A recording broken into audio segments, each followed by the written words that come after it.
Welcome to the Big Screen Symposium podcast. The Big Screen Symposium was held in Auckland at the Victory Events Centre on the 5th and 6th of April 2024. Over the last 10 years, James Napier Robertson has established himself as one of New Zealand's most successful filmmakers, with acclaimed films I'm Not Harry Jenson, The Dark Horse, Whina and Joika. Delving into the craft of directing, James's Masterclass offers insights into his visual choices, working with actors, and clarity of meaning. Please note, some film clips played at the live event have been edited out of the podcast. This session is presented by the Department of Post.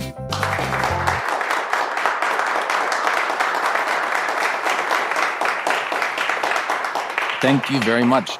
Kia ora, everybody. How's it going? Has it been a good symposium so far? Cool. I had to fly in kind of late, so I haven't really been able to enjoy it as much as I'd hoped, but I'm excited to be here. So, directing Masterclass in an hour. That's obviously not very much time. And I was thinking a lot about how we could try and cover stuff that actually really will be helpful. I don't know, I imagine everyone in the room is at a different place with their filmmaking adventure. And I'm going to try and speak to probably the most basic but important thing, I think, that will sit under everything. Because one of the fun things about directing is that there's almost an infinite number of ways you can approach any given subject. I remember hearing Peter Jackson talking about the hardest thing was when you show up on set and you've got 80, 100 people looking at you and everyone is like, what are we going to do? You know, and that's the moment where you have to have an answer. And then that's the first of the next 10,000 answers that you have to come up with. So I was jotting down some things that were relevant to that, but really they all sit under one main thing, which is the why. So it's the why that will sit underneath every other decision. So what lens you want to shoot with, what aspect ratio, what you want, which actors you cast, what the color grade should be like, what score, all of these things need to kind of coalesce around one single intention.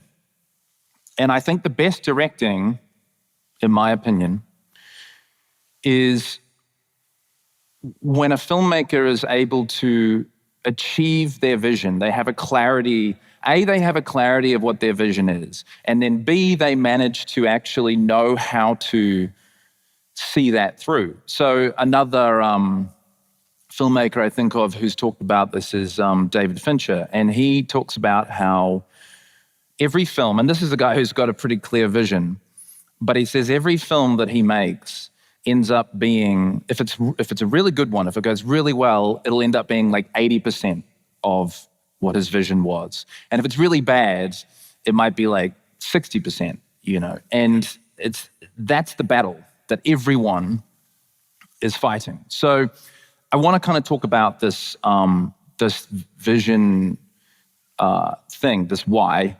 And the reason as well is because, like, if you don't have a clear kind of vision at the beginning, all the decisions you make are going to be 100 times harder.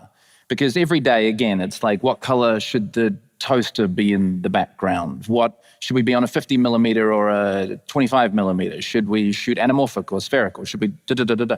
And if you don't have a reason, one connected reason underneath all of that, then every one of those will feel kind of random. Like the toaster should be red because red's cool, or we should be desaturated because that looks cinematic. And you'll end up with a movie or a TV series that can feel like a Frankenstein of disconnected ideas.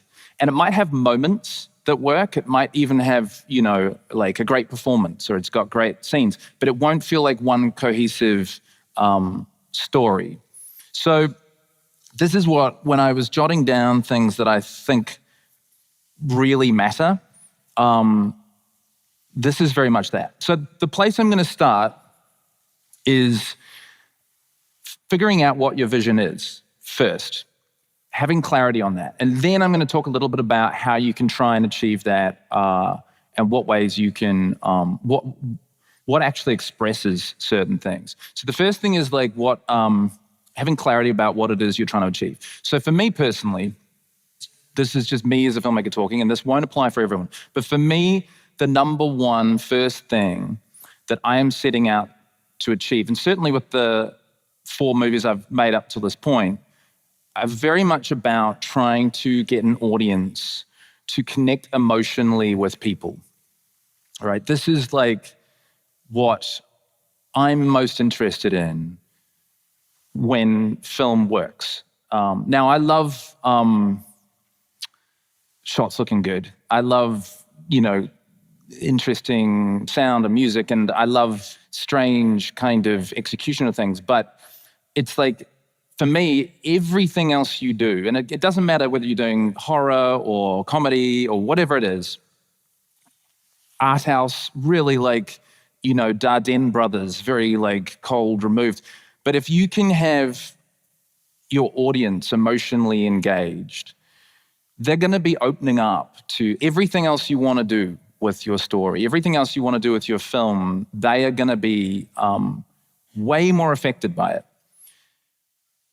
But you don't kind of just stumble into that. Like, you have to kind of intentionally want to, engage them. So thinking broadly around, for example, okay, I'll give you an example of, and especially why this is really difficult when you're first starting out. I remember my first film that I made, a film called I'm Not Harry Jenson, which not many people have seen. But for me, it was a big deal, right? So, and I remember the night before our shoot, and it's my first feature film, I'm like, I think I was 24 years old. I'm extremely nervous, but we're having drinks with the cast as kind of a like, let's all get together and like get a, and then we'll shoot tomorrow. And I really don't want to be there. Like, I just want to be at home. I want to be getting rest and, showing up. But I'm there with it. And then one of my actors, Ian Mune, chooses this moment to just suddenly like laser interrogate me about, he just kind of looked at me and he was like, James, what do you want your audience to feel at the end of your movie? And I was like, I want them to be excited, and it was thrilling, and, because the movie was a thriller. And Ian was like, no! And like drilling into me out of nowhere, a few drinks deep, what do you want your audience to feel? And now everyone's like looking because it's getting really loud. And I'm like, this is a nightmare. Like, and I also don't know what the fuck he's talking about. Like, I'm like, I want them to be, I don't know. They had a good ride. It was a good journey. Like, they were excited. Like, no. And then my producer and longtime best bro, who's amazing, Tom Hearn, can see me flailing, and he tries to step in and he goes, look, Ian, I think what James is trying to say, and Ian almost like hits him. He's like, no, what do you want? And a whole bar is like zeroed in on me. And I'm seriously just sitting there going, fuck this is a nightmare. Like, but what Ian was trying to get at was, I think, because I don't feel like, in the end, the only way I got out of it is I just kind of launched back at him and I gave this incredibly intense, passionate, I want them to, but it was all waffle. Like, I really didn't know what I was talking about. I was just trying to get him to leave me alone. And I met his level of intensity. And I gave this big rant. I honestly can't even remember I can remember very little of it. But I finish and there's silence. And then Ian goes, you make a good case. And from that point on, he was amazing.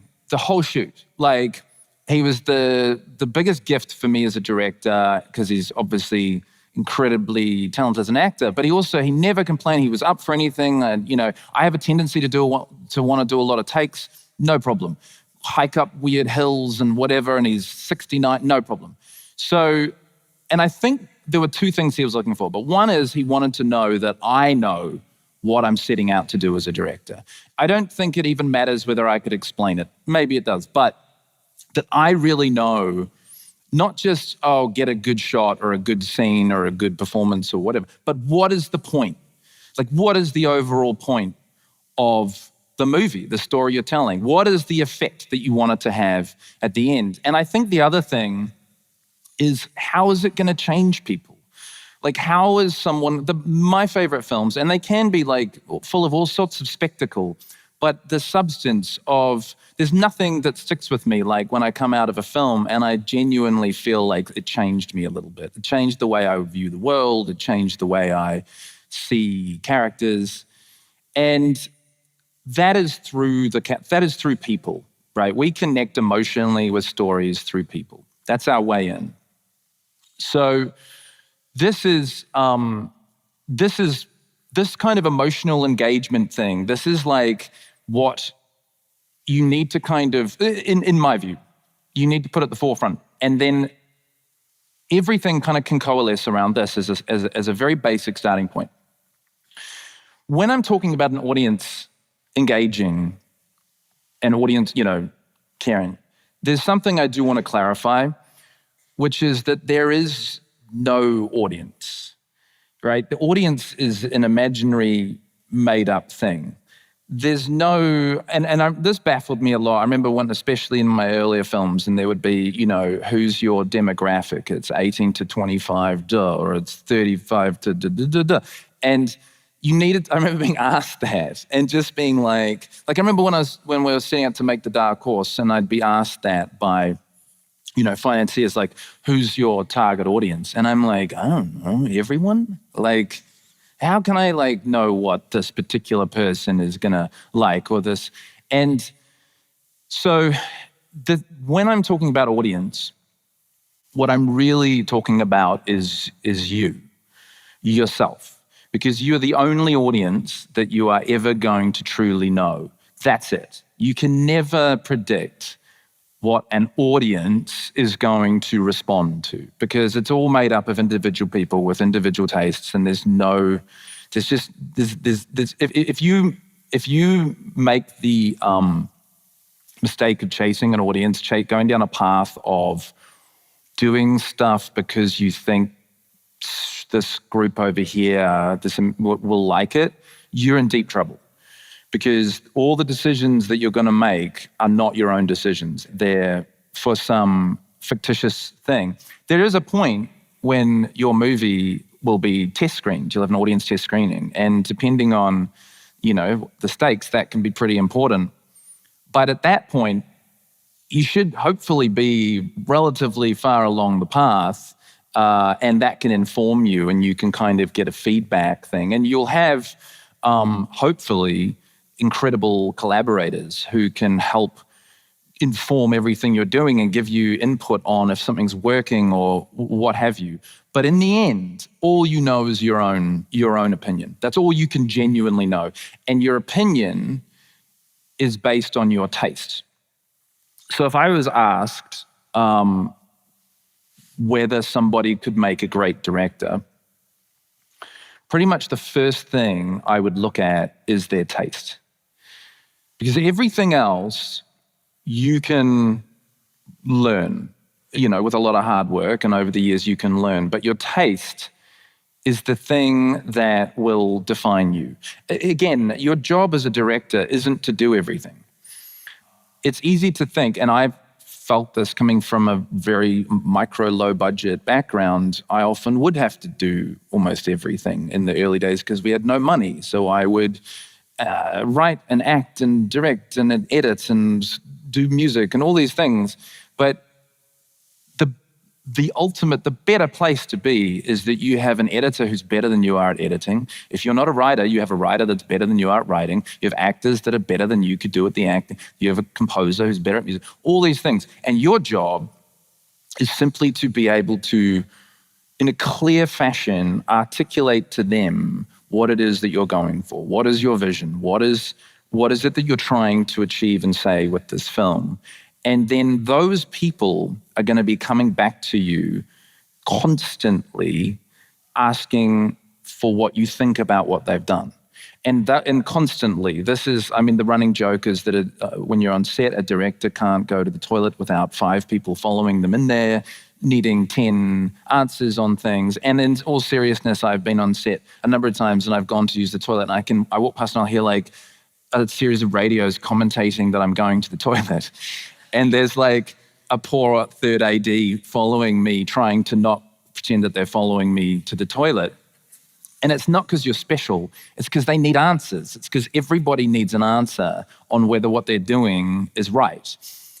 That's your job. Your job is to give those answers, and your answers are going to be based on your taste, right? You know, that's it. And especially as it gets harder and faster and you're having to shoot, you know, a tight schedule and you're tired and you haven't slept much and you're on your shooting 6-day weeks and negative 20 degrees in Poland or what have you, you're going to be in a position where you haven't had time to think through everything. Now, I'm going to get to prep in a sec, and I think you want to have thought through as much as you possibly can. I'm a big believer in knowing what you're doing, but it's impossible. And you're also going to have like 2.2 seconds to answer each thing and then move on to the next question. And again, you don't want to fall into the trap where you just don't know and you start giving random answers and it's disconnected or even worse, you don't know and you start people just do, they're like, well, I don't know, so I'm going to do this and I'm going to do this. And because again, you're going to get to the end result and you're going to have a movie that is just that's just disconnected. There's no unity. So your taste is what you're going to lean on, and your taste is what will inform your instincts. And your instincts are what you're going to turn to 99% of the time at a certain point when you are having to decide, is that right? Is that wrong? Is that right? Is that wrong? And it's going to carry you through the whole thing. All through post-production when I'm in the edit of a film and I'm watching. Personally, I don't believe in writing notes because I don't want to lose my connection with the movie as I'm watching it. And so I will remember my notes. And I think maybe just from years of doing it, I'm fortunately able to anchor a lot of stuff. And it could be, you know, a watch down of a movie. I might have 200 or 300 notes, and we'll go back over it again once we've finished watching, and it'll trigger the feeling I had in each moment. It'll be, that. And often I won't even know why I feel what I feel, but I just know it felt right or it felt wrong. And once it feels right, I leave it alone. It's there. It's just doing it. It's this thing. And if I was forced to intellectualize that and articulate it, it would take me a while. I could eventually maybe get there, but that's so slow. You do need to do that at a certain point if you need to convince other people who aren't on board with you, and you've got to kind of explain why something makes sense. But generally for yourself, you want to get into this kind of state of like flow or whatever, you know, they call it, but like where it just feels right or it feels wrong. And eventually, like a sculpture or whatever, and you're sanding off until the face appears and the nose, you know, and you keep going until you go, no, that's there. That's it. That's what it was meant to be. And the end result really can be, it feels as if it's what it was meant to be, and you were just digging around trying to find it. Whether that's it, I don't know, but that's what it'll feel like. So this is the big thing, kind of first big thing I would stress, is you need to develop your taste. You need to start knowing, and everyone's taste is different, and that's brilliant. That's what will make everyone unique as a filmmaker. Your taste doesn't need to be someone else's. And in fact, it's going to be its own weird thing. But you need to know it. You need to really understand it, know what you like, what you don't like, what moves you, and feel it. You know, really feel it. It's coming from quite a deep place. It's not kind of something that you're going to over-intellectualize initially. And then as a filmmaker, lean into that, because that is what's going to define the film that you're making. So the next thing is, you know, I'm talking about engaging your audience, and that's you, engaging yourself. You feel it. So the next thing I wanted to quickly touch on is, and the clock's ticking already, so maybe I'll talk faster, but perspective.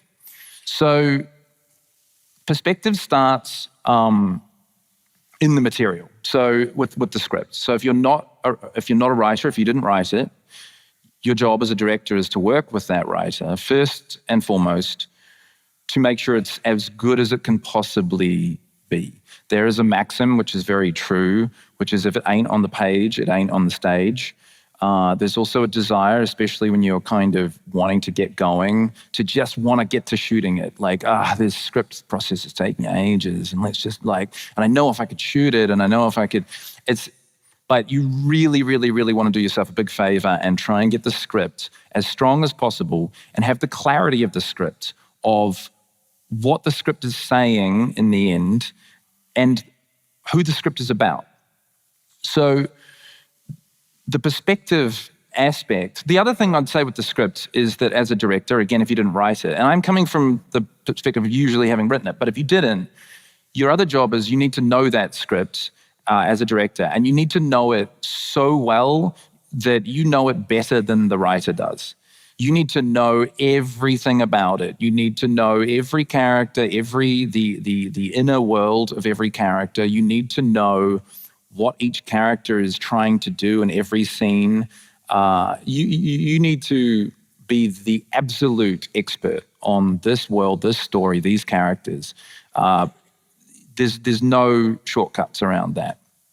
And then again, let's imagine we're in that scenario. So you're on set and everyone's looking at you and it's like, what are you going to do? And if you don't really fully know the perspective of the story you're telling, if you don't really fully know, if you haven't done all this stuff, what you're probably going to do is say, let's do a wide shot first. And everyone's going to be happy because you've made a decision and you're a leader and so they'll set up and you'll shoot the wide shot and you'll do however many takes. And then you go, cool, we got the wide shot. Let's go in for a mid shot. And then you'll shoot your mid shot. And then you'll go in for a close up. Let's get a close up. And then let's get the reverse. And then, cool, we got it. Let's move on, right? And that's fine. Look, many things are shot that way and many great things are shot that way. What I'm not saying is don't do that. You can do that if you want. But what I am saying is before you do it, think about why you're doing it. Think about what the emotional intention of each of those shots is. Why are you shooting a wide shot? Whose perspective is that? What is it? What's the point? Why are you shooting a close-up? Again, which characters are you shooting it on? So I'll give you an example. And I will use The Dark Horse as an example. So when I was approaching shooting that, the number one thing for me, which is what had made me want to tell the story, was my own personal emotional connection with the real Genesis, which I tried to capture in the script, and my kind of love for him. But it was that I want an audience to have that love for him. There was concern at the time from some financiers and whatever. They were worried that your lead character is an unreliable narrator. Like his mental health is erratic. He's in a different place from scene to scene. Audiences might find it hard to connect with him. I wasn't worried about that, but for me, I was 100%. Every decision I made came under the umbrella of connecting us with him. Not just connecting us, but making us feel like we are him almost. And not even giving an audience an out, forcing that onto people. The moment they've made the mistake of walking in that movie theater, they're trapped, and I'm going to force them into his life, his world, his shoes. So ways that I did that,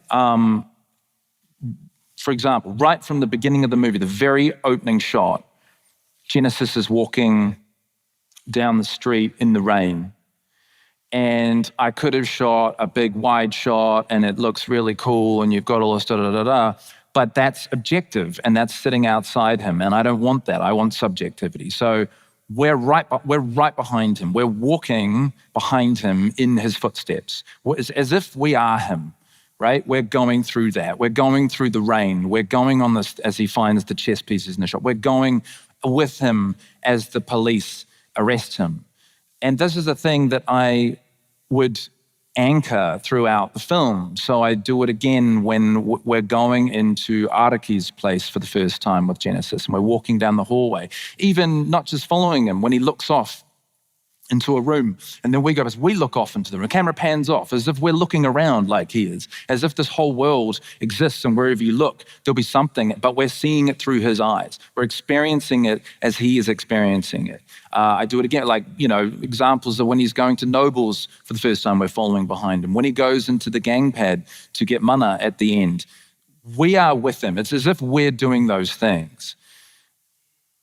If he's in a heightened, if the world's feeling good to him, if he's in a place of hope, it might be mania, it might be not real, but to him it's real. So the colors feel heightened, not just in the color grade, but in the art design and the things. If the world's crushing down on him, things feel muted. If he's in a state of anxiety, there's a little more movement in the camera, the way the camera is we're feeling that anxiety. Everything I'm doing is I'm trying to use every tool, everything I've got to put us into this place. If I am doing a wide shot, it's for a reason, like he's feeling alone, he's feeling isolated. So I'm isolating him in the world. I'm making him feel small. He's shrinking. But everything has an emotional reason. It's never just shoot a cool shot. It's got to be motivated by this engagement.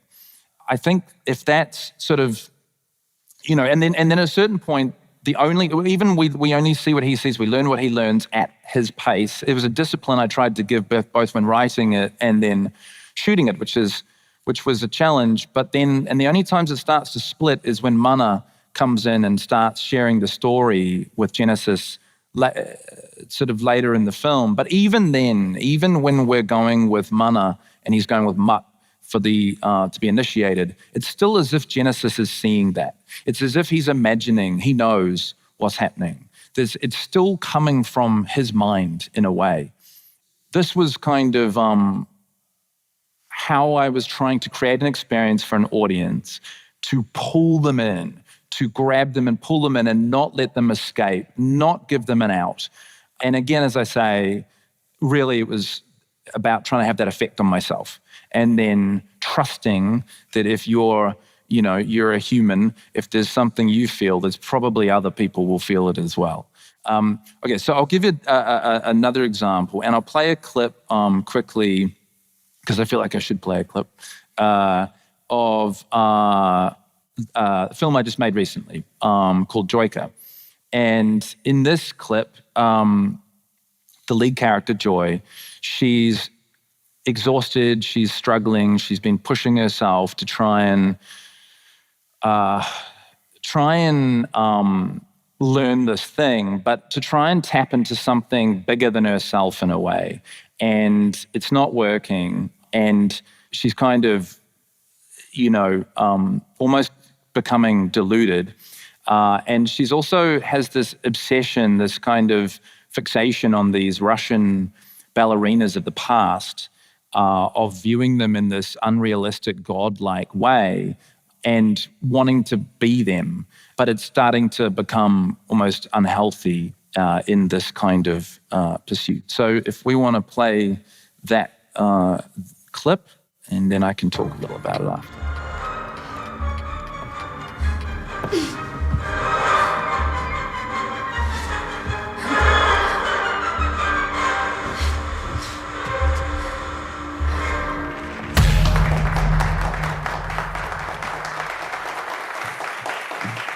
Thank you. So in there you can, I imagine, already probably see things I'm trying to do to pull us into her headspace, and to kind of come from the outside when she's struggling and she's feeling more disconnected and it's not working. And then it's almost like we go into her mind, and then as she starts dancing, we're not in a real place anymore. And that was tricky to do just on a practical level, because we had to transform the room behind her, and part of going in, while we're in that close-up moment, the room's changing behind us. Then we pull out in the room, the lighting and the walls drop down, and then we've had to use some sort of VFX to help further it. But essentially, a lot of it is in camera, but it's to try and go into this place she's yearning to be. It's sort of beautiful, but it's unhealthy in a way, and her slicing her leg open is kind of this jarring back to reality. That was a fantasy, and it's this thing you're kind of desperately wanting, but maybe not in the right way, and you're going to get punished for that. So that's a kind of that's the camera movement, but also you look at the color in there. So the room that she is in is grim and dark and whatever, and then in the fantasy it becomes beautiful, but almost a little too surreal, beautiful, and various techniques and things to try and just put us in her perspective. So that we're not able to sit outside it. We're again being forced to go into what she's going through. Okay, so the next thing I want to quickly talk about is tone. So there's like an expression, and it's like there's narrative and there's narration, right? So narrative is what's happening, and narration is the way it's being told. And the cool thing about this is you take the exact same script, a great script, you give it to 5 different directors, and you're going to get 5 different movies. They're all going to feel unique to each other. And one of the biggest things you'll notice is in tone, right? So it'll be all the choices they're making, but it's also the way they view the world. So, and again, this connects with script, but I view the director's job as one of it all. So again, as I say, if you didn't write it, you're working with the writer to understand it and to know what it's trying to say and what its thing is. But again, with the tone, some filmmakers could want things to be powerful and poignant and profound. Some might want it to be scary and threatening. Some might want it to be the world to be silly and irreverent. And it might be the way they really view the world, or it might be the way they wish the world was. But the choices they're going to make are going to kind of reflect that. And, also hope, if they're a realist, if they're an optimist, if they're a pessimist. This is some filmmakers, it's so strong, that tone that they bring, that that's when you talk about like a Tarantino movie, you know what that's going to be, or a Wes Anderson movie, or an Andrea Arnold film. You know kind of what the way they're probably going to make you feel in a film. And then you got like crazy freak talented like Coen brothers who can kind of do different tones in films, and as if they're kind of masters of each tone, which is pretty rare. But this is kind of does fall under your voice. When you talk about a filmmaker's voice and what is distinct about their voice, this tone aspect really does fall into it. And in my opinion, you've got those extreme, you've got people that you instantly recognize your tone. And then you've got, like, let's say if a filmmaker was, derogatively referred to as a journeyman filmmaker or whatever, that person might be a very, very talented and great at all the craft, but what they're really meaning is you can't recognize them in the work. It's like something that, someone else could have made, and their personality isn't like shining through in the execution.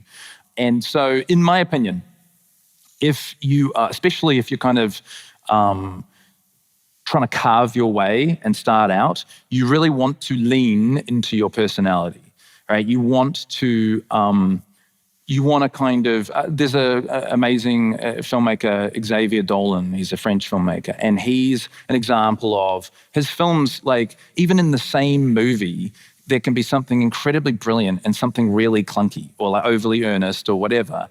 But you kind of love it all because it's so him, and he's taking these big swings, and he's just taking risks, and And it's, if he's going to fail, he's going to fail in a really interesting way.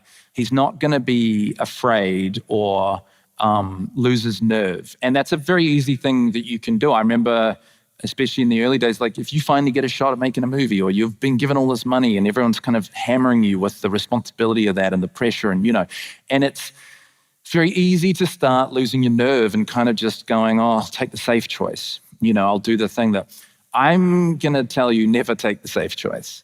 This is really what I believe. You've got to take the risks. You've got to swing hard and be bold. And if you're going to get it wrong in your own way. Now, again, this doesn't mean don't listen to anybody. If you're lucky, you'll have great collaborators who will be immensely valuable in helping you, helping guide you when if you lose your way, or if you're trying to figure something out, or they have an idea that's better than yours and you get to pretend it was yours, whatever. Like, don't ever shut off. In fact, you want to embrace great input, but you still need to make your own mistakes in the end. You don't want to make someone else's. Because again, as the director, your head is on the chopping block, right? If you make a movie and it doesn't go well, you're number one target for why, and that might be the last movie you make. I mean, I kind of, in a fatalistic way, I almost view each movie I make as potentially the last movie I'll ever make. And so you've got to be brave to not let that make you lose your nerve and try and play it safe, because then you'll make something that you're not in there. It's not, and anyone could have made it. And that's actually not going to help you, I think, in the long run. I think what will help you is an identifiable you in there. But it's got to be true. It has to be true. It has to be really you. It can't be, again, you channeling what you think something else should be.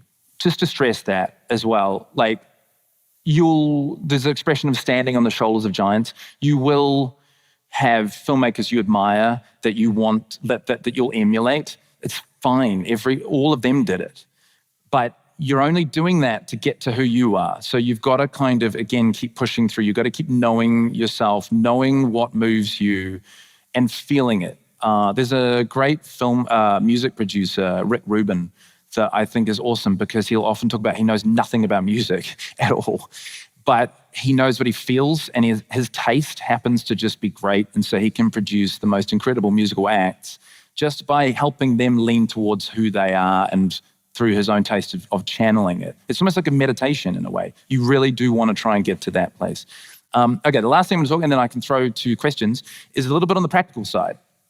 So firstly, on the technical side, I think that you need to learn a little bit about the technical side. You need to know about lenses. You need to know the difference between a 12 millimeter and a 50 millimeter, or anamorphic or spherical, or why you would use a track or handheld and the different effects. You don't need to be an expert on this, and you certainly don't need to know as much as your cinematographer, but you need to be able to have an intelligent, informed conversation with them about how those things will further enhance what it is you're trying to achieve with the film. Otherwise, again, you're going to hand over to someone else too much, and they might get it wrong and you won't know why. And all you know is it feels wrong. But you want to be able to kind of have an ability to know why it feels wrong and what direction might help get it back to where it feels right. The second thing is actors and acting. You need to kind of familiarize yourself with actors and the craft of acting. Actors, for a director, an actor's performance specifically, is like your number one tool in your emotional storytelling toolkit. It is the thing. You could have a beautifully lit scene, a beautiful, incredible script. Everything could be great, and if the performance isn't doing what it needs to do, none of that matters. None of that matters. And performance is the thing that an audience will take away with themselves if it didn't work or if it kind of just was off. But also the thing is, an actor's job is incredibly difficult. It's really hard. They're really vulnerable. They're very exposed. Their only feedback loop is through you, the director. So you need to respect that, and you need to understand that a little bit to be able to, again, help them get to where it is you're trying to get to. So, I think that you should know a little bit about like Meisner and Stanislavski and Strasberg. I think if you have come from acting or you know actors, cool, but if not, go and do an acting class. Again, you don't need to be good, but you need to know what it's like being on that side of the camera for them, because a lot of your job as a director is to be like a psychologist. You need to understand what they're going through so that when you direct them, and if you need them to be angry, you don't just say, be angry, right? Because it's not going to work, because they will try and give that to you, but it won't be real. It's performed. They're performing be angry. Instead, you have to do the much harder thing, which is help get them to a place where they want to be angry, where it's coming from them, where it almost will feel like it was their idea. They just start you, and you've got to work that way around. And it's kind of like mental gymnastics of like, but it's understanding humanity, and it's understanding people, and it's understanding actors and every actor has a different approach. And the film I just watched there, I had like Talia, who we saw on screen. She's very, she's raw, phenomenally talented, but she doesn't want to over-rehearse. It's vulnerable, it's real, it's there in the moment, it's sort of this dangerous energy, and it's fantastic. Diane Kruger, who she's acting opposite, wants to know everything she's doing. Everything is kind of rehearsed and planned out, every move. And she just happens to be phenomenally good at making that feel real. It's incredible. But they are as different as you could possibly get in their approaches. Yet as a director, I have to get them both in the same scene. And, sometimes I'll do a lot of takes to get there. And I'm talking to them in a completely different way from actor to actor to get them to the place I need to get them. So you need to do that. And the other thing is be nice to them, because their job's really hard and you're going to push them really hard, and that is your job. So, be nice while you're doing it, because they are going to lose their minds a little bit. Next thing, really quickly, editing. I think every director should know how to edit a bit. I think it's the best way you can put yourself through a film school is don't hide. It's so easy to shoot a whole lot of stuff and then give it to your editor, and then you only see the highlight reel. And you go, I guess I'm getting this all right. Or like, this is working or whatever. But you need to see what you're getting wrong. You need to kind of be the one at times forced to try and make a story out of these shots you're getting, because that is how you learn when it's working and when it's not. And it means when I'm on set, I can think in terms of an editor. I can cut a scene in my head of what I need to shoot, especially if the time pressure comes on. So I recommend it. You don't need to be the main editor. You want an editor that's better than you are, but you need to get your hands dirty, certainly at a point, to kind of give yourself that experience. The last thing I'll say with all of this is then you learn all of this and you go out and you do all these things and you go into uncomfortable places. And again, with the acting thing, it can be awkward and uncomfortable, and that's what we're doing. It's messy. That's what we're capturing. But then with the craft, the technical side, all this stuff, you learn it all, and then you learn it to forget it. Because the most important thing when envisioning a film, I think, is to dream it. So when I am writing a script, but then when I'm planning on how I'm going to shoot a film, I will close my eyes and I'll dream the movie, and I'll watch the movie in my head, and I will see it, and it's like it's playing before me. And then I'll reach a point where emotionally it didn't work, and it's almost like I'll rewind and I'll go with a different way of coming into that scene or that shot, and I'll keep watching. By the time I'm shooting a movie, I have watched the entire film in my head so many times that I know exactly what I'm doing and what I need to do on set. Now, that doesn't mean that it won't change when you get there on the day, because everything's unpredictable and things can completely screw you up. But 90% of the time, in the end, the shots that I get are the ones I dreamed.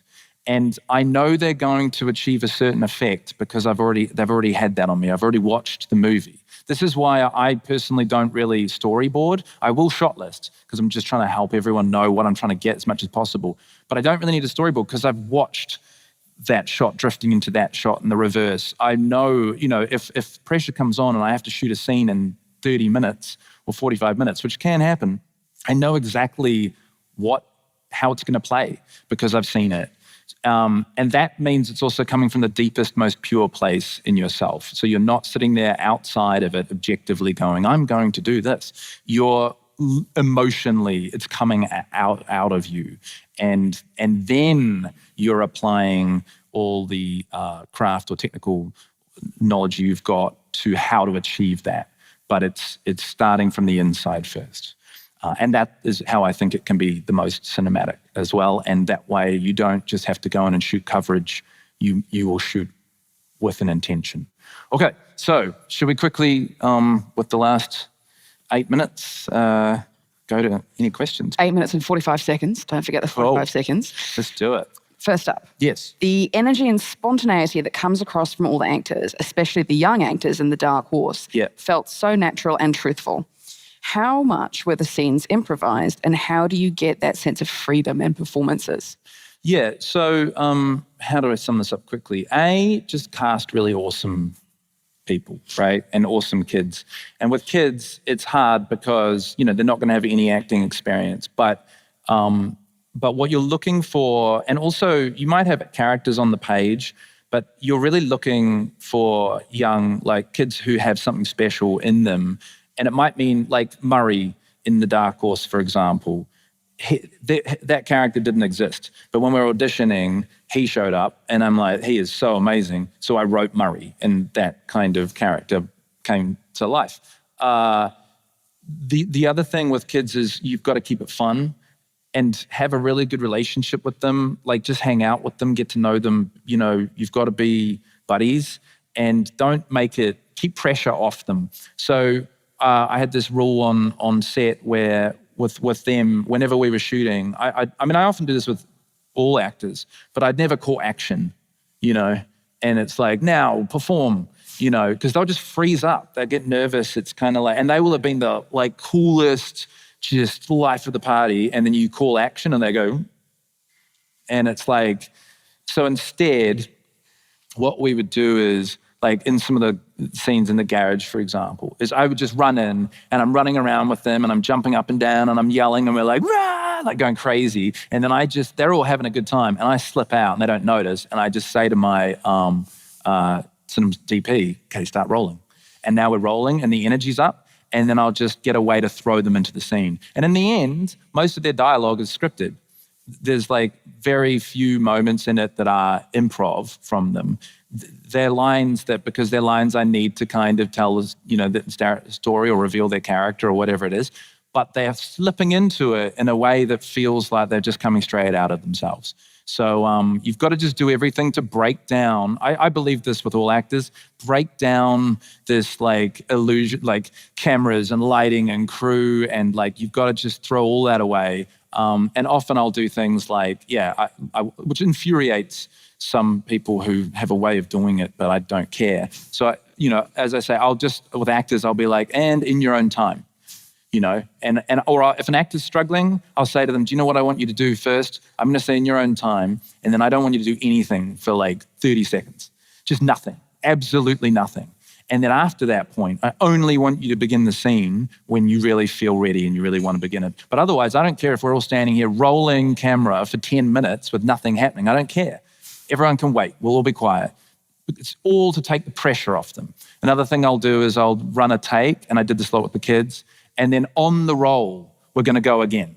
So it's rather than you got to the end of the take and then cut, and everyone's oh, and then in comes, makeup, and in comes, and we've got to change, and we need to do this and this, and everyone buzzes around and everything gets broken, and you go, and we're going again, and action. Instead, I'll be run the first take, and it could be a 7-minute take. And then when everyone's really expecting me to say cut, I'll be and on the roll, keep rolling, we're going to go again, here we go. And it's you carry all the energy that they were starting to get out of the previous take and you throw it into the next take, and sometimes that's magic. Editors hate it because you got a lot of footage, but I love it, so yeah. The other thing as well I would just say is don't be afraid of doing lots of takes. I do lots of takes, drives people nuts sometimes, but you only do 2 takes. If you got it in 2, you don't need to do more, so yeah. Cool. Okay, next question. From the clip we watched, did the editor splice in the stills of the ballerina, or was it your vision from the start? And how much did the editor add to the process? That's a really good question. So that shot was all a one-up of her dancing. So you could, and it's funny, initially in my mind, I'd just seen it as this one shot. We like push in on her, then we pull out and everything changes, and then we drift towards her and she's coming towards us and bang, we're back into reality and she cut herself. But part of needing the internal, what's going on in her head, it did work. But how do you get it even more clarity with it? How do you get it really acute so that we know exactly what she's doing? And so elements that came in post from an editing perspective and a sound perspective was splicing in these almost slightly subconscious flashes of images that she's seen earlier in the movie and in a slightly almost like blink way, and bringing in the audience, clapping and chanting, which is this kind of unhealthy thing that she's pursuing of wanting to kind of be loved and great. And that's what she's hearing, and it's growing as she's kind of like, I'm going to be one of them, and then boom, she cuts her leg. So yeah, that's a marriage of kind of on certain things on the day, and then those elements coming in post. What they are is just trying to further underline what it is you're doing. What you're doing, is it working? Is it coming across? Is there any way you can make it even more intense or give it even more clarity or whatever? Yeah, and again, so that you're not trying to use dialogue to explain anything. It's just this kind of, image and sound experience, but we feel emotionally inside what she's experiencing. Nice. Yeah. All right, next question. I'm going to crack into it. So what steps did you take before getting to make your first feature? Did you make a short film or other small budget projects? I made some short films. I basically I failed high school because I hated school. I dropped out, and then I joined this acting outdoor Shakespeare thing, theater group, and I was with them, and I was like, hey, this is cool. And then I kind of got into acting. I'd moved out of home. I needed to earn money. Theater doesn't pay money. I love theater.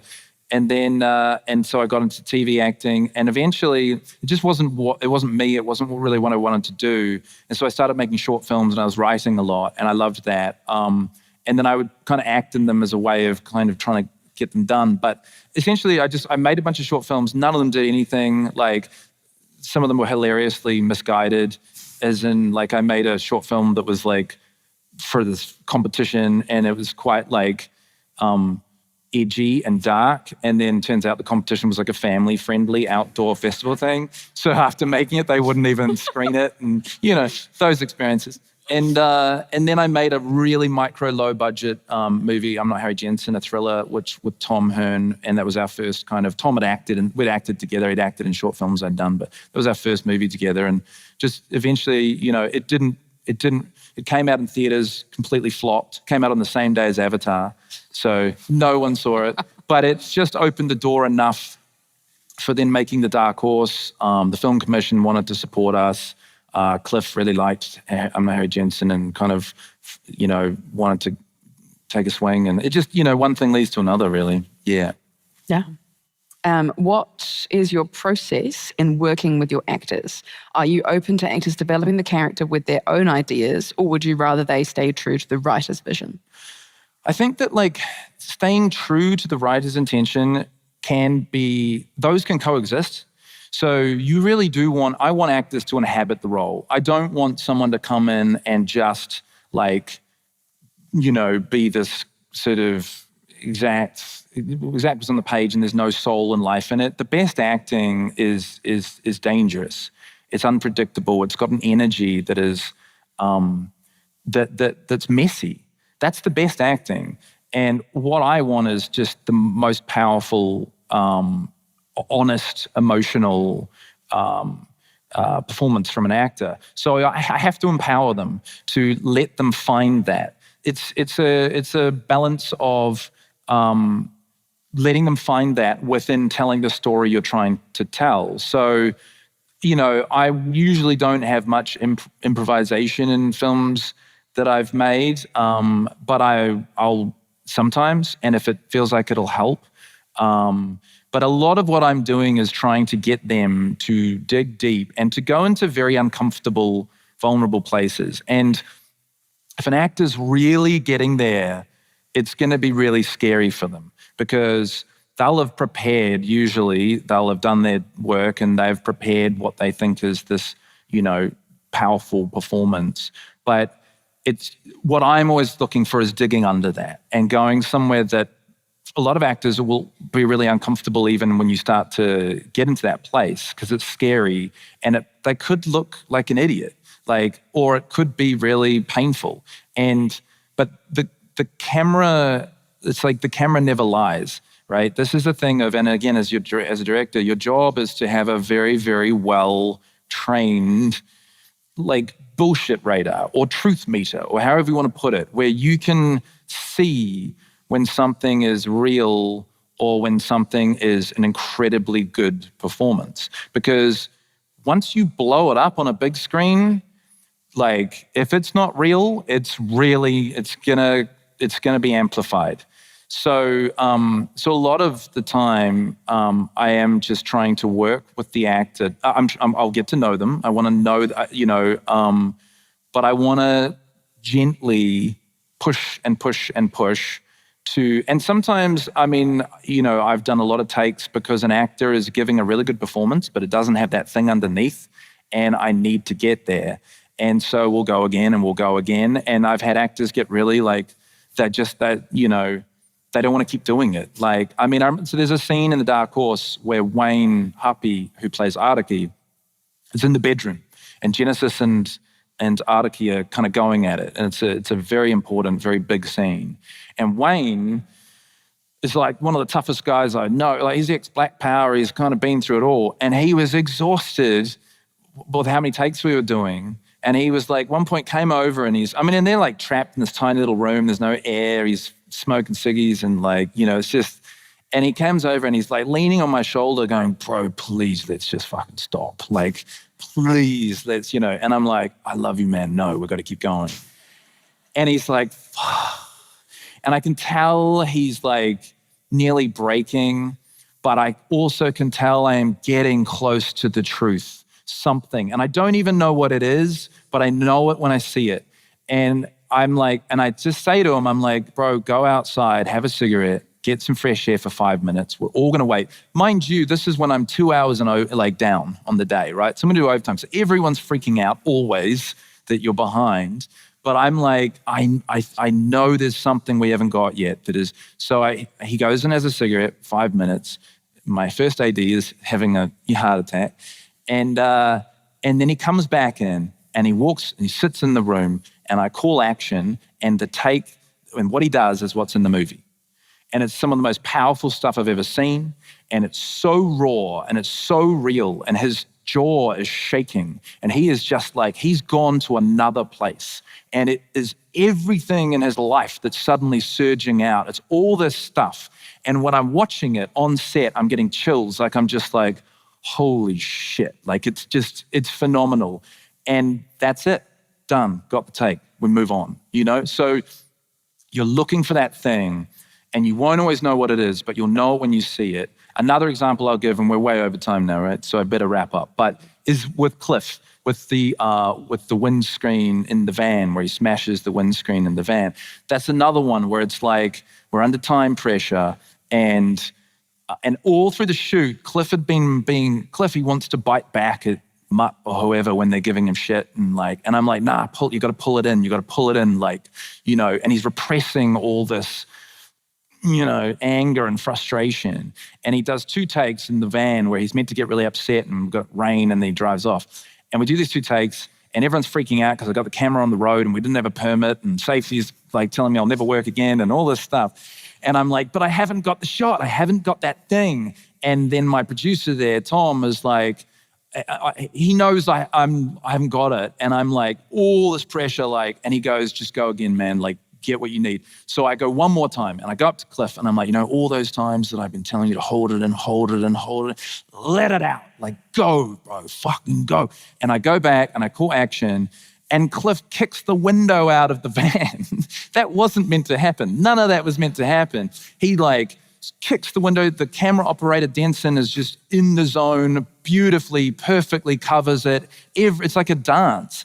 Cliff goes out, he picks up the thing in the rain. His hands are cut up and bleeding from the broken glass. He's in socks, his feet are all cut up, smashes it, whatever, and then gets back in. Oh, and then he walks out of the shot, and I'm like, I need to see him driving off. So I'm yelling, drive off, go back in and drive the fuck up. So he just walked back in, jumps the van, drives off, and we got the shot. And it's like, I didn't know that's exactly what it was going to be, but I knew we didn't have it yet. And it's that painful, ugly, messy truth that when you see it, you're just like, whoa, you know? So my number one thing with actors is always trying to push them into a place where even they don't know what's going to happen. You know, even the most prepared, they don't know what's going to happen. And I guarantee once you've finished, a lot of them, they almost won't even remember what just happened. It's transcendent, so yeah. I couldn't think of a more perfect note to finish on. I think you managed to sum up the conference theme and also tell a very amazing anecdote at the same time. Can we get one more round of applause for James on stage today? Congratulations.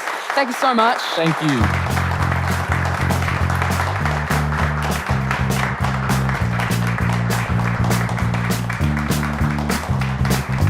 The Big Screen Symposium 2024 was presented by Script to Screen.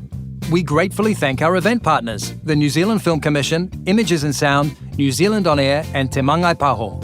Voiceover is by Jamie Irvine and the music is by Poddington Bear. You can read more about these speakers at our website, www.bigscreensymposium.com. This podcast is brought to you thanks to generous support from Images and Sound.